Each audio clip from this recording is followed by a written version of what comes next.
Belum lama ini banyak sekali pendeta-pendeta yang menolak doktrin Trinitas, terutama di kalangan Pentakosta. Yang terakhir ada pendeta Joshua Tewu.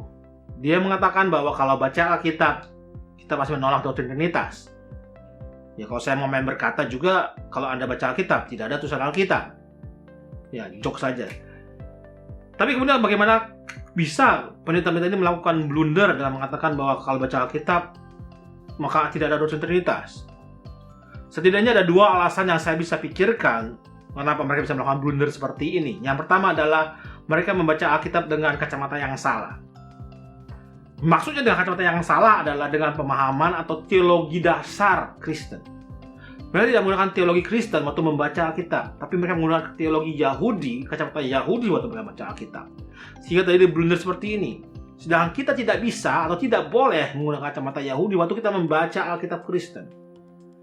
Perhatikan ini, waktu gereja mula-mula, bapak-bapak gereja mengkumpulkan semua kitab-kitab untuk dijadikan kitab suci orang Kristen atau Alkitab, mereka mengadopsi kitab suci Yahudi yang kita kenal sekarang sebagai Perjanjian Lama.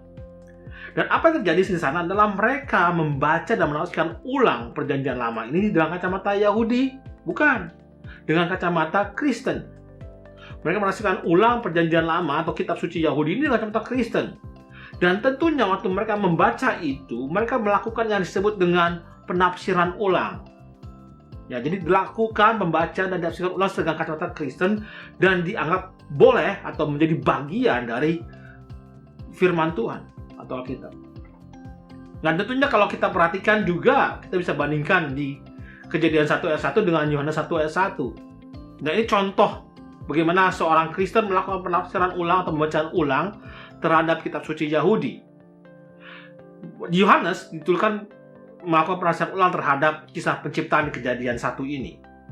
Kejadian 1 ayat 1 dituliskan pada mulanya Allah menciptakan langit dan bumi. Allah, satu orang, satu personal. Dan di Yohanes 1 ayat 1 dia mengelaborate. Ya, apa itu Allah? Siapa itu Allah? Maka Yohanes mengatakan pada mulanya adalah firman. Dan firman itu bersama-sama dengan Allah. Dan firman itu adalah Allah. Jadi dia melakukan interpretasi ulang, pembacaan ulang terhadap Kejadian 1 ayat 1, kitab suci Yahudi dengan kacamata seorang Kristen. Dan ini yang harus kita lakukan sebagai orang Kristen waktu kita membaca Alkitab.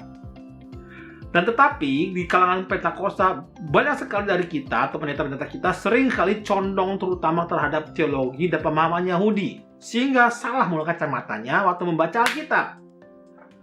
Pernah di gereja saya seorang pendeta mengatakan kalau Paskah yang benar itu adalah menurut tanggalan Yahudi, bukan tanggalan gereja. Sedangkan kita tahu bahwa tanggal Paskah di gereja itu dihitung berdasarkan perhitungan kapan Yesus lahir, kapan Yesus disalibkan dan sebagainya. Jadi kalau kita menggunakan kacamata Yahudi, maka terjadi adalah kita meninggalkan semua yang usul-usul Kristen itu. Ya, ini salah dan itu tidak boleh dilakukan. Oleh sebab itu kita harus selalu menggunakan kacamata yang benar. Contoh lainnya misalnya, banyak sekali pendeta yang sering merayakan tahun baru Yahudi, menurmori lagi kan, mengutak-gatikan angka tahun Yahudi sebagai suatu arti firman Tuhan atau wahyu Tuhan. Yang menurut saya ini salah. Dan itu adalah condong terhadap tata budaya Yahudi. Sedangkan kita Kristen dan kita menggunakan kacamata yang benar, bukan kacamata Yahudi. Kalau kita menggunakan kacamata Yahudi membaca kitab kita Kristen, maka tidak akan ketemukan yang namanya Trinitas. Karena Yahudi tidak percaya Trinitas. Masalah kedua adalah masalah sejarah. Kalau kita belajar sejarah gereja, maka kita tahu bahwa doktrin Trinitas dan doktrin dualitas Kristus itu ditentukan terlebih dahulu dan menjadikan dasar sebelum kita para gereja atau bapak-bapak gereja mula-mula mengkanonisasi Alkitab.